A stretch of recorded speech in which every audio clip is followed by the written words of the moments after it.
welcome to Dog-Eared Thoughts. I'm Michael, and I'm so glad you're here. Full disclosure, I had truly planned and prepared for this episode to be about the next book in the Deathgate cycle, but time got away from me, and I have not finished it yet. So pushing it back. We'll see. It'll hopefully the next one. That's the plan at least. So we will see how that goes and roll from there.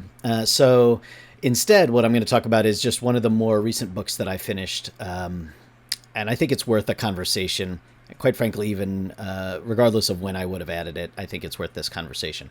The book is titled "There Is No Place for Us: Working and Homeless in America," and it's by Brian Goldstone. It came out in March of last year. It is, as you can imagine, a nonfiction focus on a number of families in and around the Atlanta area. And I used to live in Atlanta. I lived there for about 15 years in the early 2000s and onward. A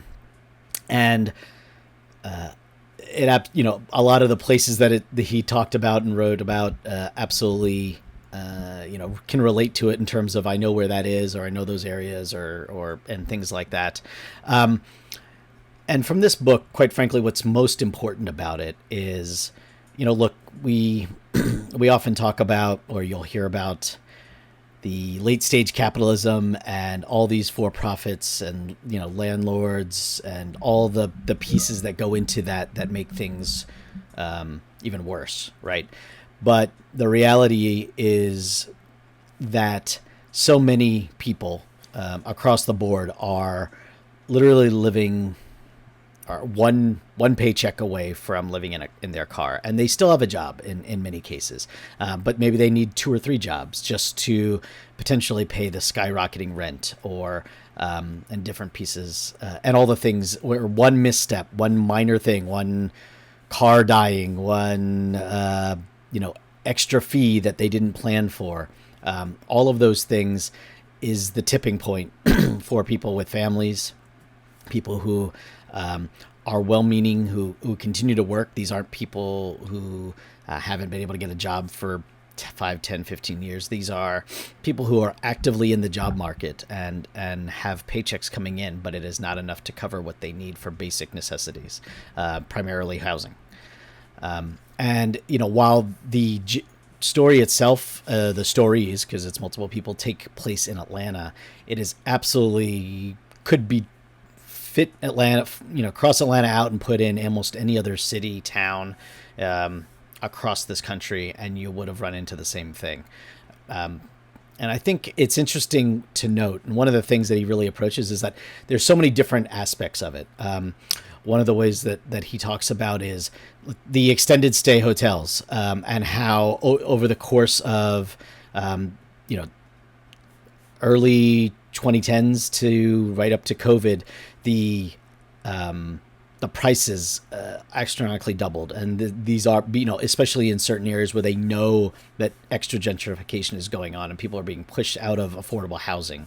That having to navigate the absolute maze, which is any government assistance, both state or federal, and the minutia of who is accepted and who's not, and that even when you are accepted, the unexplained or unexpected fees and out-of-pocket expenses that the people will have to put out just to ensure that maybe they have a home, or maybe they have a housing or apartment or whatever that might be.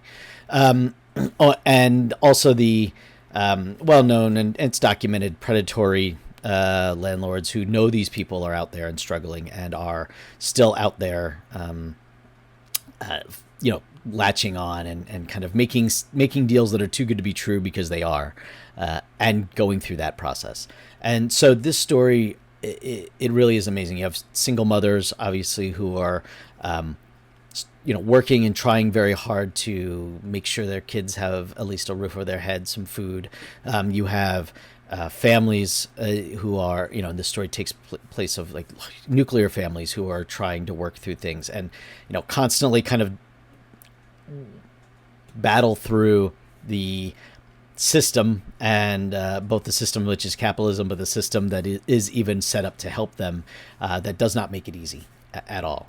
But the one thing that I will say throughout this entire book, it's about 400 pages of just, if you're reading it and you're not mad and frustrated and wanting to know what else you can do, and this at the end he does a very good job of kind of writing up of what additional work needs to be done, how can we help, what can be done through these things, but the one thing that comes into this is just this constant feeling of hope that these people have, and not willing to give up as much as the world is kind of against them.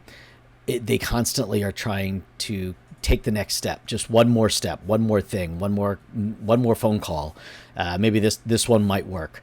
One more meeting with a social worker, or meeting with a person who can get them to a landlord who might take half the assistance that is being given, and not see them as potential vagrants, or this automatic assumption that these people are less than or not available.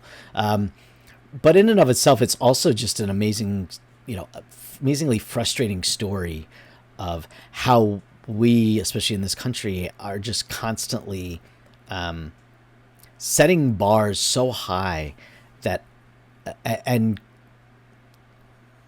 giving more to corporations and people and businesses who feel that they can lobby and be heard louder than just average people who are trying very hard just to get through the day. And these aren't people who are just making minimum wage. Like, they have jobs that are somewhat decent, but it's just not enough, because the cost of housing is skyrocketing, especially in Atlanta. Buying a house is almost an impossible gateway in a lot of places. It's just the entry point is incredibly high, and it constantly, even in the downtown area, is constantly being changed and pushed out, and people who used to be able to afford to live there are pushed further and further out, and not necessarily even in easy ways to be able to get it. That the public transit in Atlanta is not like Chicago or New York, where it's set up for success. It is very difficult to get around and find ways through when you might not be able to afford gas or a car or anything along those lines. So the ongoing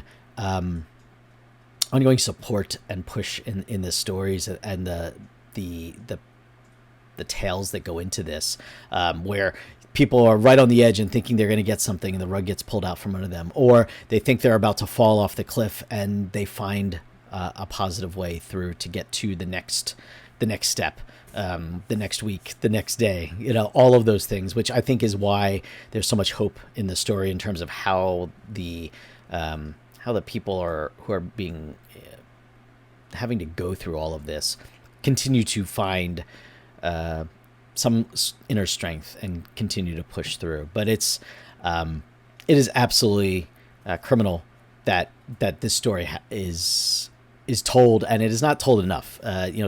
These stories are not loud enough in a lot of cases to reach the right ears, to find people who can support and help that can outweigh the lobby and the businesses that can share and spend more money than anything else to push through and get past things.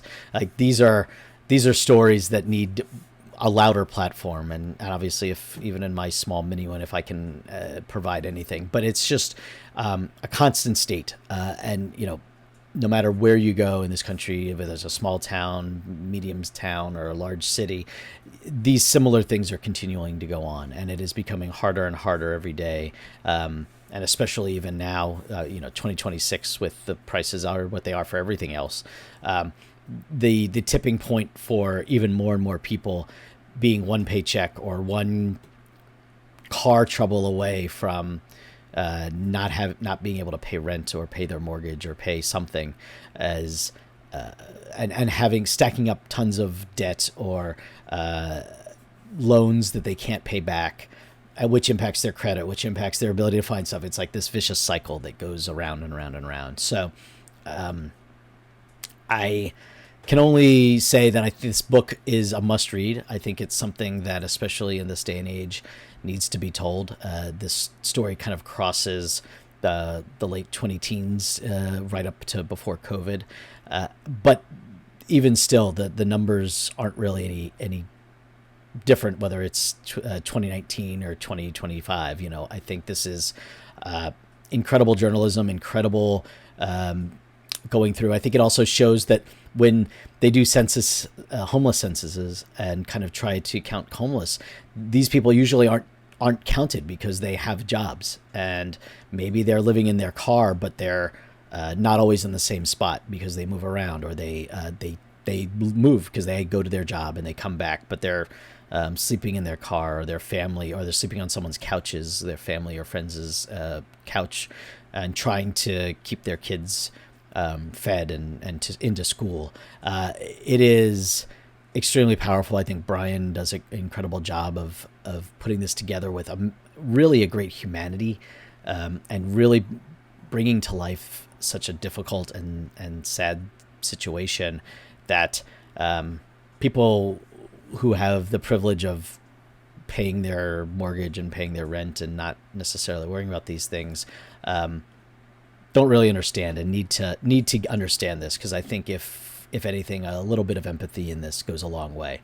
It is definitely an incredible place. It's not sensationalized. It's just factual. It's real stories. I would say, if anything, as we go into this year and continue to stress, and people are struggling, how can we continue to focus and support one another? Because this is, obviously a policy call to action, but it is even more so a call to action to how can we help each other? How can we find support? How can we create programs that don't make things so difficult to get through, and find ways to get through? It is, a basic house or roof, apartment, whatever, a sturdy roof over your head, and allowing people to get through their day and feed their children, and go to a job or two jobs and still not feel secure. It's something that should never happen, and we shouldn't really ever be in this situation. So this is a slightly shorter review, but it's important. This book really touched me, really impacted me. I think it's an important story. It's an important situation. I don't think, I think even people who are making almost six figures are still, $100,000 a year may not be enough these days with everything going on. And, and I think the fact that people are still struggling, regardless of where you think, or you assume people's should or shouldn't be, and if you have the privilege to look at that, you need to think about how best can we help. So yes, There is No Place for Us, The Working Homeless in America by Brian Goldstone. Highly recommend. I think it's a must-read. Just basic understanding of current life and how things are going. I always like doing a little mix-up of nonfiction as well as fiction. As this channel kind of was created, it was not really one specific genre. We were going to kind of touch on pretty much anything that seemed interesting or something that I wanted to make sure I talked about. And so here we are. This one's a good nonfiction to start off June. So take a look at it. Would love to know if you've read it and your thoughts on it. Any other similar book or topic in the nonfiction category that you think would be a great read to either complement or provide additional info? Would love to hear that too. I know I read Debt, which was another book. I read that a couple years ago, which is good. So yeah, would love to hear a little bit more. So subscribe, and we will get back into some other books soon. All right. Take care, everybody.